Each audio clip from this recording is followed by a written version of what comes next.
With all due respect, that's a bunch of malarkey. This is a bunch of stuff, deal. What does that mean, a bunch of stuff? Well, it means it's simply inaccurate. It's Irish. It's Irish. It is. We Irish call it malarkey. Thanks for the translation. No, Okay. We Irish call it malarkey. You know what this is? Yeah, and I reserve this word for those rare instances when it's truly deserved. This is malarkey. That's a bunch of malarkey. Direct from the King Spring Studios in beautiful Smyrna, Georgia. This is a bunch of malarkey. Now, here's your host, the incredible Charlie McMahon. Welcome to Season 3, Episode 2 here of A Bunch of Malarkey. We had a great first episode of Season 3 last week. Thanks to all of you who came back here in 2020 and have been with the show since the beginning. Thanks to all the new listeners. We had a great first episode of 2020 last week. So, as I always say, we can't do it without you. So, last week, as you know, we talked about resolutions. So, I want to know, folks, if you made them, how are they coming along? You're only about, a week and a half in. I want to hear about it. How do you get in touch with us? You can email us at abunchofmalarkeypodshow@gmail.com. That's a bunch of malarkey pod show at Gmail. Give us a call. Leave us a voicemail. Area code 706-406-8212. Or you can message us on Facebook. Be sure to like the Bunch of Malarkey Facebook page if you haven't done so already. Find us on Twitter at Malarkey Pod Show or on Instagram, a Bunch of Malarkey Podcast. A million ways to get in touch to let us know how you're doing, how those resolutions are coming along, and any questions, comments, or anything you want to add to the show. Show ideas, topics, always welcome to all of you. So, maybe your resolution, folks, was to give a little bit more to charity. And maybe you wanted to start the year off cleaning out your closets and making a drop in one of those charitable clothing bins that you see in the parking lots of some stores. Well, it didn't go so well for one woman in New Jersey, where firefighters in New Jersey had to rescue a woman in quite a bit of a predicament. She had been trapped in a clothing donation bin. The woman, who officials did not identify, said she wasn't in the donation bin for a few minutes or a few hours, but instead a few days. The woman became trapped on a Friday, last Friday, and was rescued on Monday. And it wasn't the first time the woman had to be rescued from a donation bin. It was the third time in 2 years. So I want to know more about that. She told police she was reaching into the bin that was behind a Paterson, New Jersey apartment building when someone pushed her in. So I find that hard to believe. The woman couldn't get out because police said it's almost impossible to open the container's sliding door because of how the bin is constructed. It was also padlocked. Finally, someone heard her screaming for help on Monday morning and called 911. When the firefighters got to the scene, they opened the door using a spreader from the outside and pulled her out. The woman complained of leg numbness and was taken to a hospital for treatment of frostbite, police said. Now, this is the third time it's happened, according to the police, according to reports. So all three times she was pushed in. I think this woman's going to these bins looking for shit to sell, pulling stuff out of there, and she fell in. You don't get pushed in three times. I don't believe it. So maybe, hopefully your new year is going a little bit better than this woman is. Now, are you having trouble sticking to those resolutions? Is it stressing you out, folks? Is it making you lose sleep at night? Saying, how am I going to lose this weight? How am I going to save this money? Are you losing sleep over it? Well, you might be losing sleep for those reasons, but a man in Florida lost some sleep for a much, much different reason. A man in Florida, in Bradenton, woke up in the middle of the night to find another man sucking on his toes, according to the Manatee County Sheriff's Office. Deputies say the man was sleeping in his bed in Bradenton when he woke up and realized he wasn't alone. The man told deputies he assumed he was being robbed, so he told the intruder he didn't have any money, but money wasn't what the intruder was there for. The intruder told the man he was there to suck on his toes, according to an investigation write-up. That's when the man punched the accused toe sucker and forced him outside, according to investigators. While the two brawled, the man who sucked the toes told the other man he had a gun and tried to fondle him, according to the investigators. The man continued to hit the intruder for about 30 seconds before running inside and calling police. At this point, the intruder broke out of the front window of the home and stomped on the other man's car windshield until it broke. Investigators said the toe-sucking man took off, so they tried to track him with a canine, but were unsuccessful in finding him. So, folks, we also, so that'll keep you up. We also know that bed bugs can keep you up. Now, you know, when you go to a hotel, you don't put your suitcase on the bed. My wife travels for work. She brings her clothes right in and throws them right in the washing machine in hot water.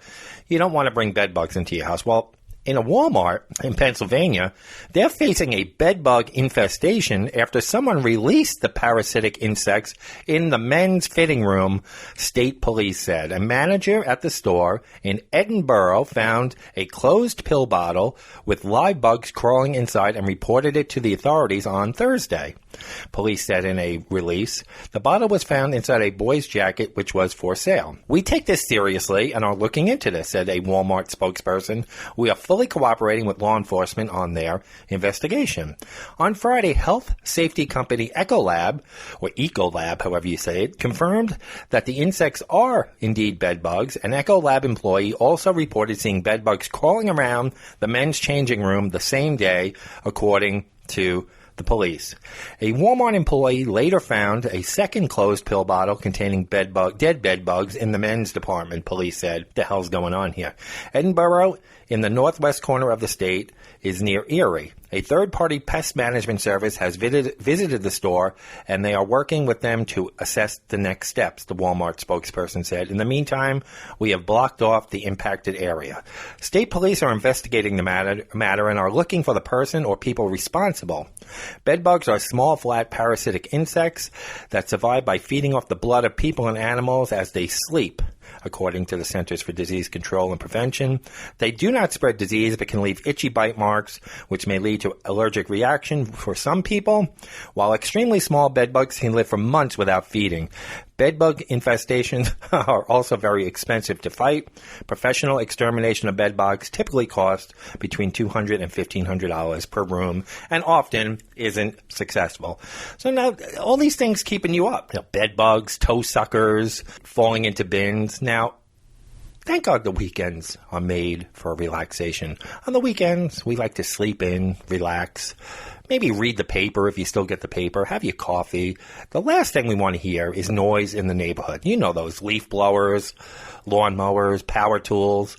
But a father and son right here in Metro Atlanta took noise to a whole new level last Saturday. In Cherokee County, which is the county just north of our county here at the King Springs studio, a Cherokee County father and son are facing charges for driving around Woodstock while using a siren and talking to people from a PA system on their car, deputies say. Someone called 911 to report the car last Saturday morning. The caller said the man inside was instructing people to get out of their vehicles. Deputies found the car stopped in a shopping center in Town Lake. Inside, they found a 51-year-old man named Ryan Schmidt and his 17-year-old son, Luke, and 3 of his son's friends. Deputies say Ryan Schmidt was operating the siren and PA system while his son drove the car. Schmidt explained that he recently purchased the siren and PA and was showing it off to his son and their friends in the vehicle. Luke Schmidt was charged with use of an emergency siren and aggressive driving. Ryan Schmidt was charged with use of emergency siren and party to the crime of aggressive driving. So this is what this guy, good example he's setting for his son and the friends on a Saturday morning, right? All this stuff, dude, all this stuff makes me want to have a drink. I need a drink after all this. Now, have you ever been at work or something and you know there's a piece of cake left or one last cold beer in the refrigerator and you're looking so forward to it? But when you get home, either someone in your family has eaten it or drank it, or your roommate, or your girlfriend, or your boyfriend, your significant other, somebody took that thing you were thinking about all day. Well, A man in Louisiana was having none of it. But now he's been arrested and charged for allegedly holding a loaded gun against his 9-year-old son's head after becoming angry that the child drank the last Dr. Pepper in the house. According to an arrest report, an officer met with the mother of the boy after she arrived at the Ouachita Parish Sheriff's Office annex to make a domestic aggravated battery complaint. The 9-year-old boy, with his mother present, also spoke to the officer. He said that his father, Chad Kennard, became very angry at him because he consumed the last Dr. Pepper in their home. Kennard, 39 of West Monroe, had reportedly been drinking alcohol that night and was carrying a loaded handgun when he entered the family home. Kennard is alleged to have then held the barrel of the gun against the boy's head because he was upset that the child had taken the last Dr. Pepper. Deputies also spoke to Kennard's 11-year-old daughter, who was inside the home at the time of the alleged incident, but did not witness it. She told police that her father admitted to placing the gun against the 9-year-old boy's head. Kennard was arrested after police arrived to the home. A .32 caliber handgun was also recovered from the bedside nightstand inside the residence. Kennard has been charged with domestic abuse battery, child endangerment. He also faces an additional felony charge of violating a protective order. The 39-year-old denied the allegations against him. Now, I've looked forward to stuff before, I want that piece of cake, that leftover Chinese food, and I've gotten home and it's been gone. Never occurred to me to go in the nightstand or wherever we keep our gun and hold it to someone's head. You just go out and you buy another 6-pack of Dr. Pepper. There's a remedy there, folks, a very quick remedy. So if that doesn't transition us perfectly into our favorite segment, I don't know what will, folks. A bunch of malarkey. Mutant of the Week. Now here's Charlie. So last week, we had a couple of pretty interesting Mutant of the Week nominees. We had the Urine Trouble Lady. She's the one who took a urine sample from her dog and tried to pass it off as her own to beat a drug test. And we had the Muddy Meth Head, the guy who was in the mud, high on meth, who bit a canine police dog. And it was a pretty decisive victory. I can't say a landslide, right? A landslide's like 80% or higher. The Urine Trouble Lady won by a 69 to 31% margin. So it was a decisive victory, not quite a landslide. I say landslide's 80 and higher, but we'll debate that at another time. So in a margin of 69% to 31%, the Urine Trouble Lady is our mutant of the week until one of these two nominees takes the crown away from her next week based on your votes. Now, where do you go to vote for the Mutant of the Week? You know this, folks. If you're a regular, you go to our Facebook page very early Tuesday morning before you even get up for work. The poll will be up, sometimes even Monday nights. I put it up very late Monday nights. But the poll runs all day Tuesday, Wednesday, Thursday, Friday, and sometime in midday on Saturday. So you have 5 days to vote. Make your vote count. Share the poll. Tell your friends about it. Let them know we do this every week. Mutant of the Week. They'll get a kick out of it. Share the poll. Tell your friends about it. So, which one of these mutant nominees are going to dethrone the Urine Trouble Lady? So, let's go down to Florida, where else, folks?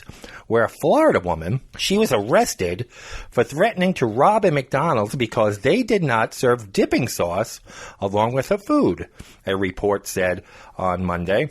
McGuire Marie McLaughlin, 19 years old, was denied the condiment at a McDonald's in Vero Beach, Florida last week and pledged to obtain the dipping sauce, quote, by any means necessary, end quote, according to the police report. The fracas, I love fracases, the fracas allegedly took place about 4 a.m. last Wednesday when police arrived to witness McLaughlin yelling profanities at the drive-thru window because she claimed she did not receive her dipping sauce. The employee advised McLaughlin that dipping sauce costs 25 cents. Read the police report from the Indian River County Sheriff's Office. McLaughlin further stated that she would be getting the sauce by whatever means necessary, however, could not specify what she meant by that. The McDonald's employee said they feared for their safety. So let's call her, the woman out of Florida wanting those dipping sauces, the dipping sauce deplorable. So the dipping sauce deplorable is our first mutant nominee. Our second nominee, we got to go down to Flowood, Mississippi, where 2 Mississippi men were arrested after reportedly trying to cash in a fake $100,000 scratch-off lottery ticket. Police in Flowood, Mississippi were notified by the Mississippi Lottery Corporation when 2 men attempted to turn in the doctored lottery ticket. Otis Latham, 47 years old, and Russell Sparks, 48 years old, allegedly altered a ticket by gluing the winning numbers to match the $100,000 prize. The Mississippi Lottery Corporation called Flowood police about the fake ticket around 9:20 a.m. on Monday. Lottery officials told police that the men presented an altered $100,000 ticket that appeared to have the winning numbers glued to it. The ticket was signed and presented for payment, so they were ready to walk out of there with $100,000. Both of the men were charged with conspiracy to commit and uttering counterfeit instrument over $1,000. And Latham was also charged with the false ID information. The suspects are being held at the Rankin County Jail with no bond. Attempting to cash a counterfeit lottery ticket is punishable by up to 20 years in prison and a $50,000 fine in Mississippi. So we got Mississippi versus Florida. Let's call them the lottery larcenists. So we got 2 guys with a glued lottery ticket versus a woman who is going to get dipping sauce by any means necessary. The dipping sauce deplorable. Go to our Facebook page, make your vote count, Tuesday through Saturday. Tell a friend about our Mutant of the Week poll. So our topic this week is fake news. Now, not the fake news you're thinking of, folks. Now, what is fake news? Fake news, it's also known as junk news, pseudo-news, hoax news. It's a form of news consisting of deliberate disinformation or hoaxes spread via the traditional news media, print and broadcast, or online social media. Digital news has brought back and increased the usage of fake news or yellow journalism. This news is then often reverberated as misinformation in social media, but occasionally finds its way to the mainstream media as well. Fake news is written and published usually with the intent to mislead in order to damage an agency, entity, or person, or gain financially or politically, often using sensationalist, dishonest, or outright fabricated headlines to increase readership. Similarly, I always have trouble saying that. Similarly, clickbait stories and headlines earn advertising revenue from this activity. In recent years, fake news has taken on a new meaning. Real, factual news has also been labeled fake news by those trying to hide wrongdoing, misdeed, or to lash out at negative coverage of themselves. But folks, we're not going to talk about that kind of fake news. We're going to talk about the fake news we've been dealing with all of our lives, right within our own families. We've been told things as children that we've come to believe all of our lives with no scientific proof or backing. We believe these tales all of our lives simply because our grandparents, parents, or other relatives swore they were true. They've been called old wives' tales, tall tales, home remedies, but in essence, it's just misinformation passed down through the generations. After all, there was no Google to verify these things in, say, 1981. So let's talk about these old wives' tales, blatant lies. Which ones of these did you hear, and which ones of these do you still believe? Our first one is when parents say, "I don't have a favorite child." It's a common sibling lore that the eldest child is the most praised by parents while the youngest remains the most attention-starved. But that's all paranoia, right? Maybe not. According to research, in a study of 384 families with more than one child, 70% of fathers and 74% of mothers confessed to showing preferential treatment to one offspring over the other. When interviewing the kids, however, the study found that seniority did not matter among siblings. Every child had a sneaking suspicion that their parents favored their brother or sister over them.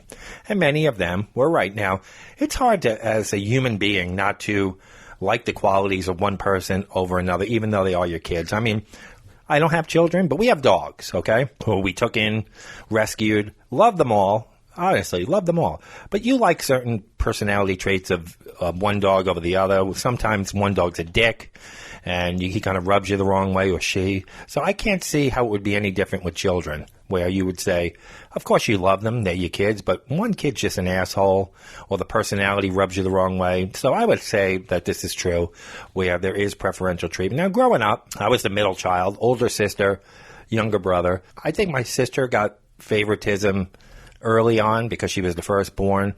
I was favored for a little while also. My brother always got the short end of the stick growing up, but later in life, I think he became the favorite for different reasons. So I think we all got a taste of being the favorite at one point or another by grandparents or parents in my house. So I think it was evenly spread out.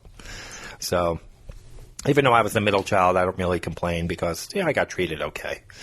Now, we were also told, don't sit close to the TV. You're going to ruin your eyes. Now everybody's walking around with phones and tablets, a foot from their face. But what were we supposed to do, folks? We had a 19-inch TV in a huge living room. If you sat any further than 6 or 8 feet away from the TV, you couldn't see the goddamn thing. There was no HD, a little 19 or 17-inch screen, so we had to sit close to the TV. But here's the thing. Human eyes change shape when shifting from close-up to long-distance viewing.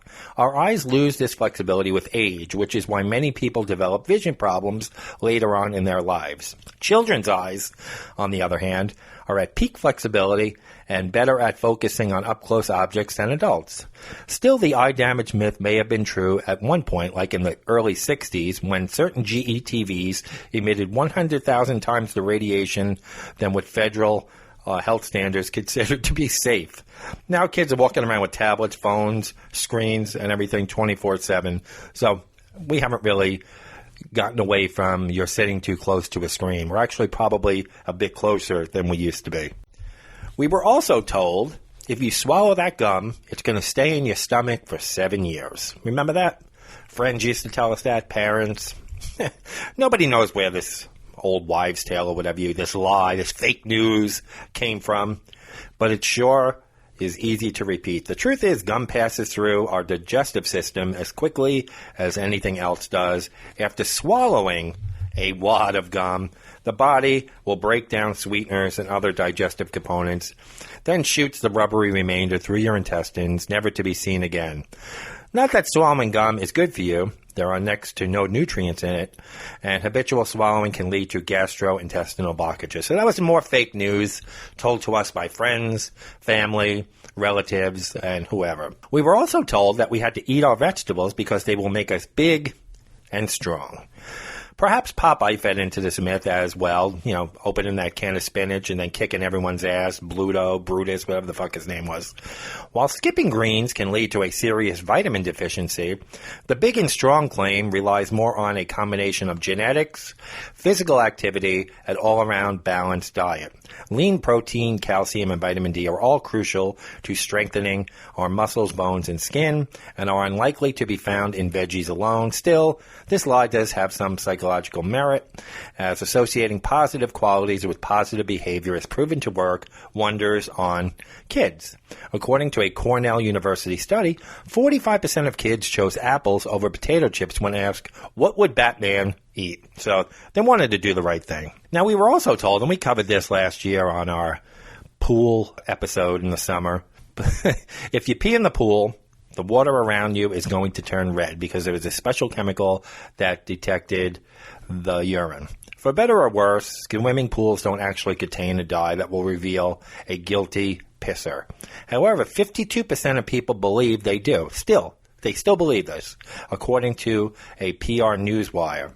The myth is so popular that not just parents, but swimming pools themselves have capitalized on it, and some pool companies put signs around the pool area falsely claiming that the pool has been treated with a chemical that turns urine red. Pool supply businesses often receive requests for the chemical too, probably by the people who trusted their parents a little too much. So people are still believing the red dye in the pool fake news story from when they were kids. We were also told that looking at a microwave while it's running will ruin your eyes, deform our children, or give us cancer, or even make us go blind. It's something about the eyes. We were always told something about the eyes was going to go. Whatever variation of the don't stare at the microwave while it's heating directive you received as a child, it wasn't true. While microwaves do use radiation, that radiation poses no danger whatsoever by just being looked at. Microwaves are made to prevent any radiation or exposure or damage, since the machine won't even turn on unless the door is closed. The metal barriers on the microwave doors also provide a final layer of protection. As long as your microwave door is in working order, no harm will come from looking at your food. So stare at that food and microwave popcorn and salivate a little bit that your lunch is almost ready. It's not doing you any harm. We were also told that swallowing watermelon seeds will make a watermelon grow inside our stomach. Your stomach would be an extremely inhospitable environment for a plant, to say the least. There's no sunlight, no soil, and most significantly, lots of corrosive acid that would break down organic material like a watermelon seed or plant. In fact, not only is eating watermelon seeds not dangerous, it can actually be good for you. Black watermelon seeds contain protein and vitamin B, so go ahead and eat them. But remember that? We were told that by parents and people that a plant was going to grow inside us. I was told by my grandparents a lot, that I would get a sour stomach if I drank orange juice or anything with lemon or citrus after having milk or dairy. But our stomach is full of acids, far more powerful than lemon juice. Drinking lemon juice along with milk isn't going to do anything to the milk more than your own body will do. It's an old wives' tale, presumably based on the observation that spoiled milk curdles all by itself. The curdling isn't the problem. It's a symptom of the fact that the milk has been colonized by bacteria, some of which produce acids. Wrong to worry about milk and lemon juice. Some recipes even start with milk and lemon juice. That's how some fresh cheeses like paneer are made. In this myth, as milk got curdled after coming in contact with lemon juice, so people think this is going to happen in your stomach and that it will be harmful. It's false. You remember this one? If you sneeze with your eyes open, they will pop out of your head. Your eyes automatically close when you let loose a sneeze. It's a reflex that is built into your brain. So sneezing with your eyes open is actually more difficult a task than a worrywart parent may make it seem. But even if you were to hold your eyes open when you sneeze, you still wouldn't lose them. Your body is better than that. Your nose and eye sockets aren't directly connected in any way, and there are no muscles behind your eyes to create the power that would eject your eyeballs. So give it a try. What about this one? Your parents always told you they knew what they were doing. But there comes that time in every person's life when they realize their parents were basically just winging it the entire time. If the revelation hasn't dawned on you, here's some research to help speed things along. According to a poll or a study, 86% of parents admit to talking on a cell phone when driving. Another 40% admit to texting on the road. 52% of parents admit to using their phones too frequently around their kids. 28% admit they are setting a bad example but do it anyway. And numerous surveys show that at least half of all parents have struggled to help their kids do their homework. Keep this in mind the next time you choose an emergency contact number, a godmother, a godfather, or someone to watch your kids.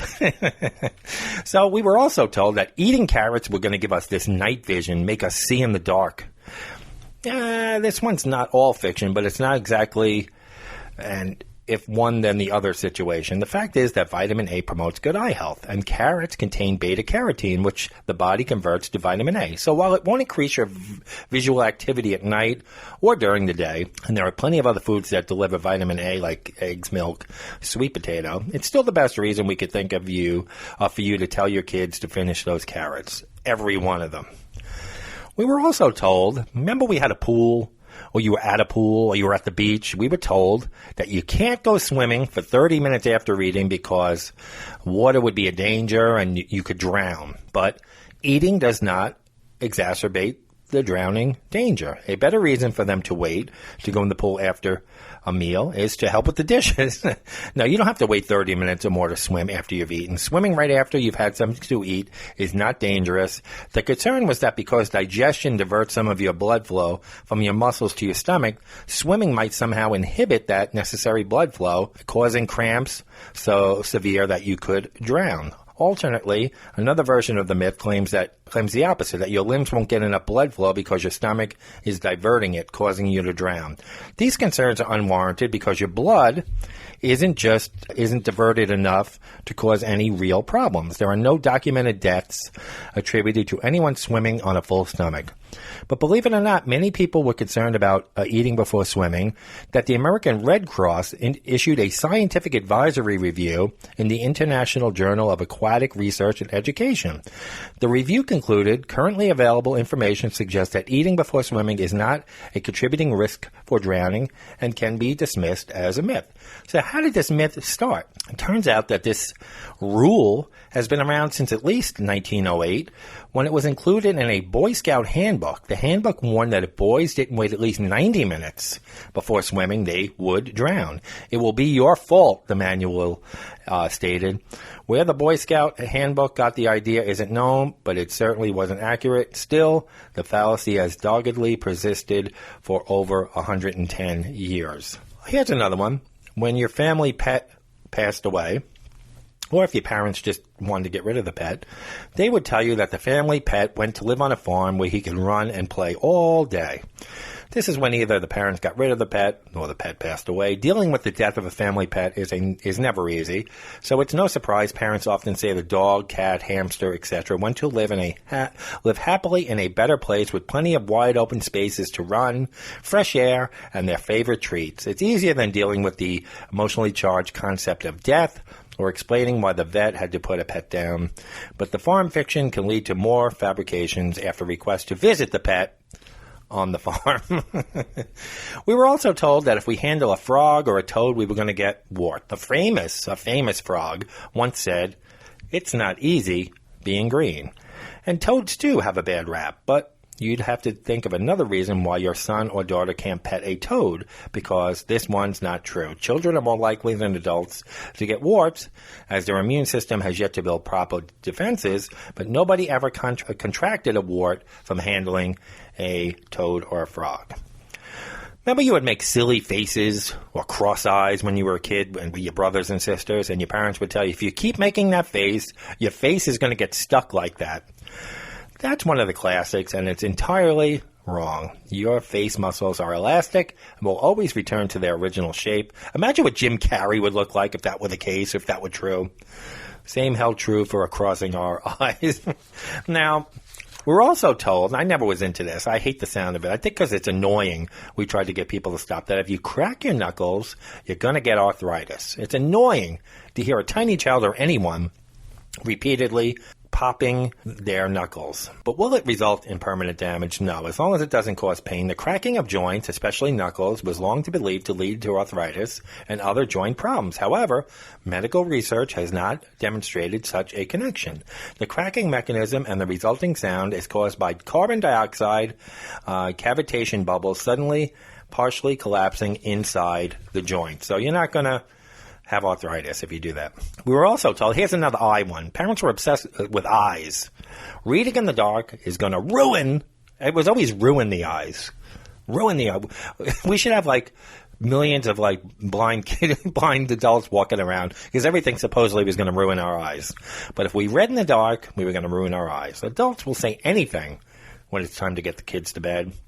And it may give the child a headache, and you a headache too when he's less than pleasant the next morning, but reading in insufficient light does not damage eyesight, according to most ophthalmologists. While reading in the dark can strain your eyes and give you the aforementioned headache, the notion that it can cause lasting damage is just downright wrong. Most people can expect to experience some decline in their vision as they age, and genetic research shows that it is family history, above all else, that determines what extent our vision will weaken. So read away with that flashlight in bed, folks. Here's one we were told, that if that it was illegal to turn on the interior light of a car while it was driving. It's a common myth that it's against the law and the police were going to come and arrest you or give you a ticket. However, it's not true, and there is no direct law prohibiting it. The highway code does not say that drivers must not turn on the light while behind the wheel. I always remember that. I think I believed that until 10 years after I got my driver's license, that you couldn't turn that light on. We were told that for some reason. I don't know why. Here's one that needs no explanation. If you tell me the truth, I won't get angry. Yeah, that was true. Now, here's one I still use on my wife when she wants to do something or ask something, and it was used on us as kids. It's the easy way of saying no. You say, we'll see, or I'll think about it. We all know that the lie detector determined that was a lie. Yeah, when you say we'll see or we'll think about it, ain't gonna happen. Now, we were told by some, even teachers, parents, that chocolate milk comes from brown cows. As much fun as this one may have been to believe, brown cows do not produce chocolate milk. The lie, however, seems to have a profound impact on many people. 7% of United States adults, that's 17.3 million grown-ups, still believe chocolate milk comes from brown cows. These people vote. True, folks. 7% of U.S. adults still believe chocolate milk comes from brown cows. That is scary. This was a classic, especially living up north where it gets cold. We were always told, don't go outside without a coat, you'll catch a cold. Or if you had your coat on and you got warm and you took it off, my grandmother would scream out the window, you're going to catch pneumonia. When studied by the New England Journal of Medicine, kids without coats did not catch colds, viruses, or any other bacteria-related illness by not wearing a coat outside in cold weather. Viruses are contracted by contact or close contact with another person who has a virus or bacterial infection. We were also told this about going outside with wet hair. A wet head can make you sick, that we were told. You'll probably feel chilly if you skip the blow dryer on a cold day, but nothing else will happen. Colds are caused by a virus. Unless you are so cold that you get hypothermia, which could make you susceptible to infection, wet hair or clothes or not having a jacket will not increase your vulnerability. So run outside in shorts in the snow. It's not going to do anything. Remember we were all curious as kids about drinking coffee? We'd see our parents drinking it. Nowadays, I see 8-year-old kids in Starbucks with their parents drinking coffee. But back when I was a young lad, in Generation X, folks, we were not allowed to have coffee. We were told it was going to make us stop growing. It was going to stunt our growth. Kids, we all wanted to try and feel more grown up drinking that coffee. It was a curiosity thing. It was all loved by adults, and we were just told it would stunt our growth. We were also told it would cause osteoporosis. Coffee will not stunt growth, but no adult wants an overly caffeinated kid. So that's a good enough reason to lie to them. We were also told when we wanted to go to the toy store, the candy store, to get baseball cards, and your parents just didn't want to take you. They would tell you that it was closed. No matter what time of day it was, the candy store was closed, the toy store was closed. It was just to stem incessant demands from kids to go to any of these stores, and they'll just lie, the parents, and say the fake news, folks. This can apply to just about any store you wanted to go to where the parents didn't want to go. Amusement parks, the beach, the playground, McDonald's, you name it, it was closed when they didn't want to go. Some kids were told that the ice cream truck only played music when they were out of ice cream. That's true. Whether it was playing Yankee Doodle Dandy, The Entertainer, or some other iconic tune, you probably grabbed whatever change you could and went running out after the ice cream truck when you heard the familiar sound. Unlucky kids had parents who convinced them the truck only played music when it ran out of the ice cream, when really they just didn't want the kid having ice cream. Or as my mom used to say, you have ice cream in the freezer. And you know what that ice cream was. My dad's butter pecan, because, an 8-year-old wants butter pecan. Or some other shitty flavor. But that was what we were told. You have it in the freezer. She didn't even lie about the bell or the music. We were just told, you have it in the freezer. What do you need his ice cream for? Obviously, you're not going to explain to a 5-year-old how babies come into the world. So we were told, storks. That bird with the baby wrapped in the little sheet and flying around. This lie is fake news, has been around for hundreds, if not thousands of years across many different cultures. The specifics may vary, but a common version told by parents who aren't yet ready to explain how babies really come into the world involves a stork carrying the little bundle of joy through the air and either leaving the baby on the doorstep or dropping it down the chimney. It may be a lie, but it's certainly a poetic one.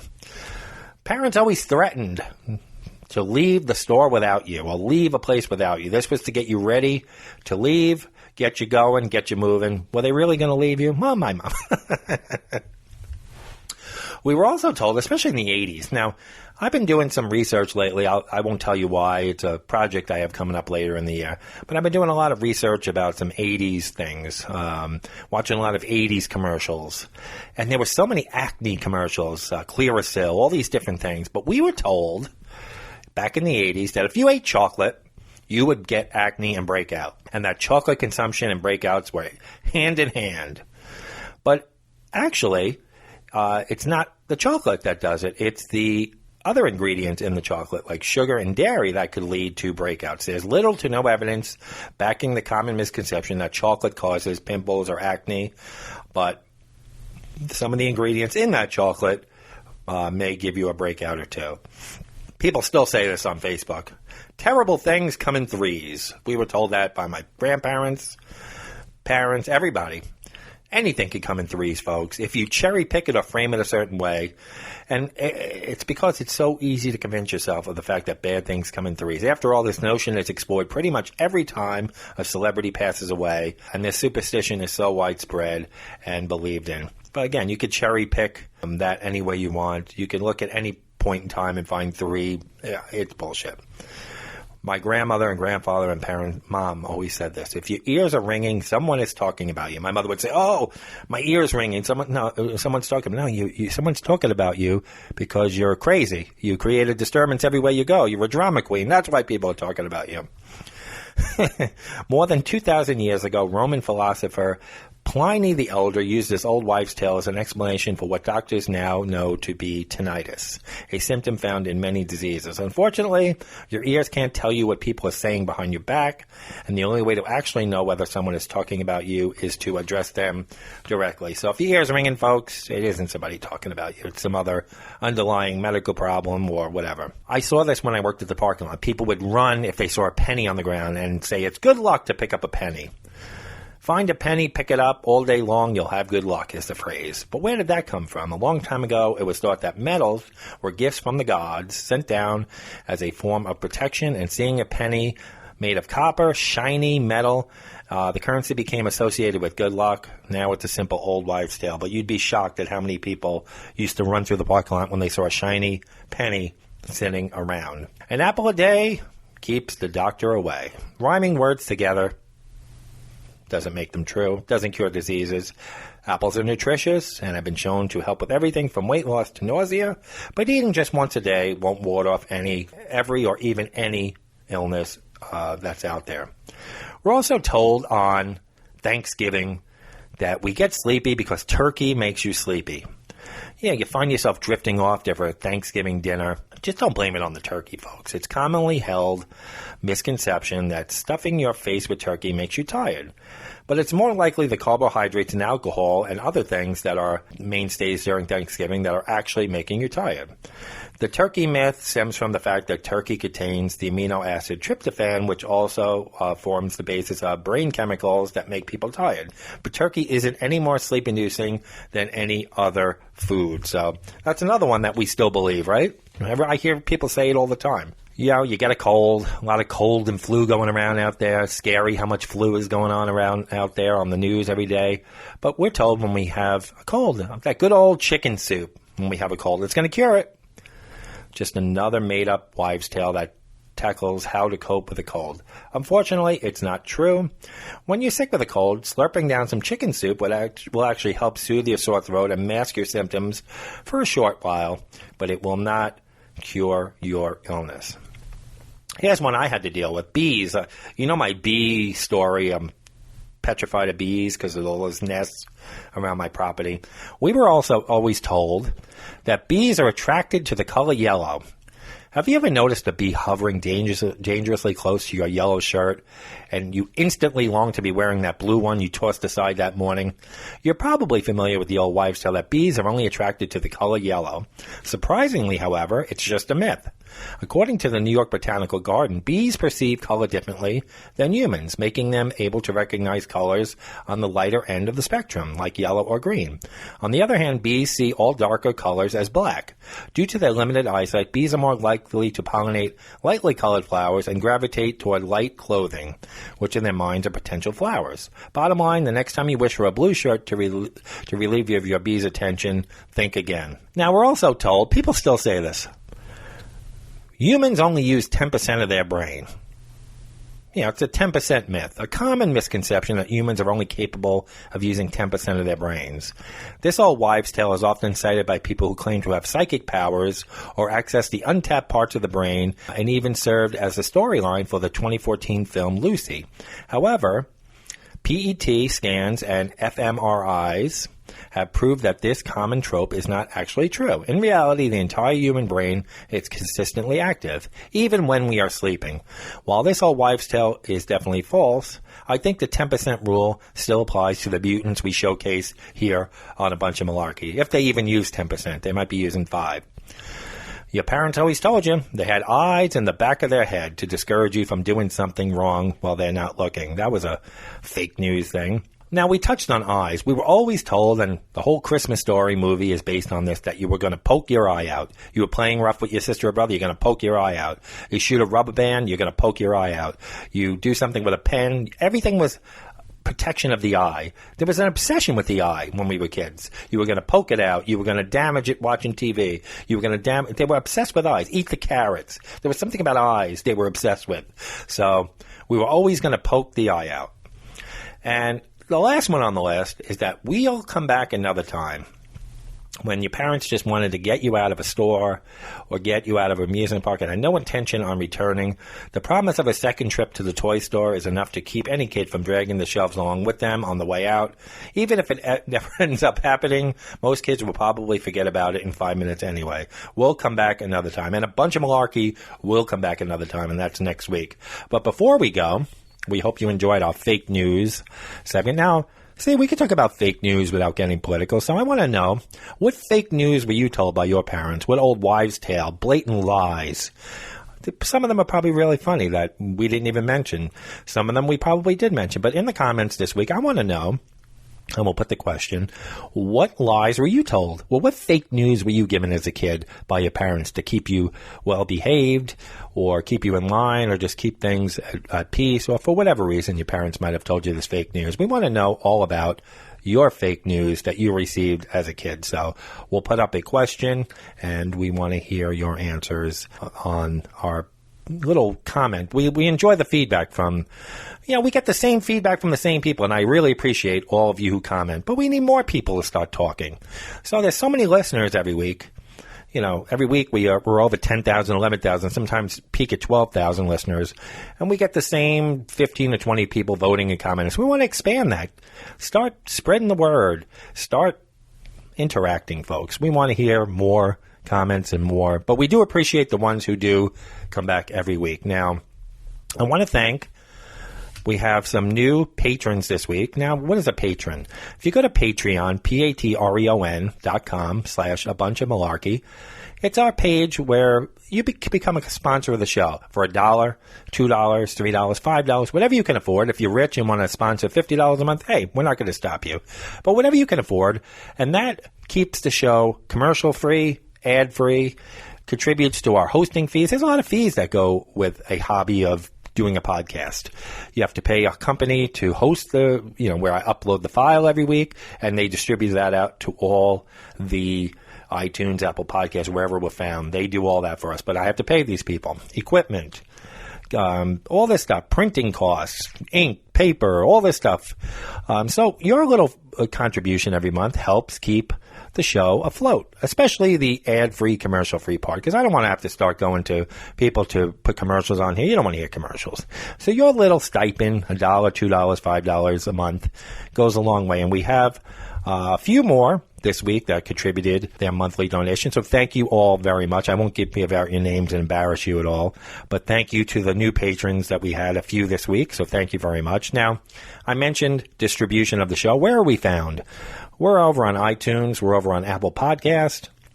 You can catch us on Google Play, Spotify, iHeartRadio, TuneIn Radio, Radio Public, Radio.com, Stitcher, CastBox, YouTube. And if you have one of those Echo devices, you can just say, Alexa, play the podcast A Bunch of Malarkey, and she will play the most recent episode. Again, Mutant of the Week poll Facebook page goes up Tuesday morning and ends on Saturday. Make sure your voice is heard. And we thank you very much for starting your 2020 off last week and this week with A Bunch of Malarkey, bringing the show to your commutes, to your offices, to your homes, your gyms, your toilets, wherever you listen to A Bunch of Malarkey. We thank you very much for making it a part of your weekly routine. So, folks, no matter what you're doing this week, whether you're telling your kids fake news, whether you're experiencing fake news, or whatever else you're doing to get you through the dreary month of January, you still have to beware, because it's a shit show out there. Thank you so much for joining us. This has been A Bunch of Malarkey. We'll catch you next week. Have a great week, everybody.